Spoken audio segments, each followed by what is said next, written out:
కొమ్మ రాపిడి అంటే ఇదే. సో బేసిక్గా ఏంటంటే ఇలా కొమ్మలు అనేది తగులుకొని రాసుకొని ఇలా ఈ కాయల మీద అనేది మార్క్స్ పడతాయి అన్నమాట, బ్లాక్ మార్క్స్. చూసారా ఎలా స్క్రాచ్ అవుతుంది కదా. బేసిక్గా ఏంటంటే మనం ఇలాంటి కట్ చేసుకోవాలి.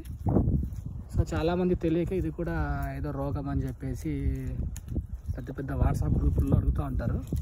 సో ఇది బేసిక్ అన్నమాట, ఇలాంటి మనము చూసుకోవాలి ఎక్కడ ఏమవుతుంది అనేది.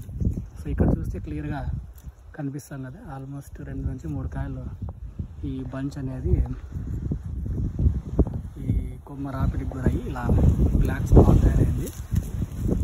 సో ఇలా మనము కత్తెర ఉంటే కత్తెరతో కట్ చేసుకుంటే పని అయిపోతుంది.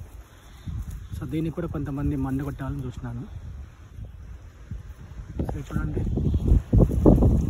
అలా గాలి కూర్చున్నప్పుడు అలా తగులుతూ ఉంటుంది, ఆ కొమ్మలు అనేది తగిలి రాపిడి జరిగి అలా బ్లాక్ స్పాట్స్ ఏర్పడుతుంది. సో అది కత్తెర తీసుకొని నీట్గా కట్ చేసుకోండి.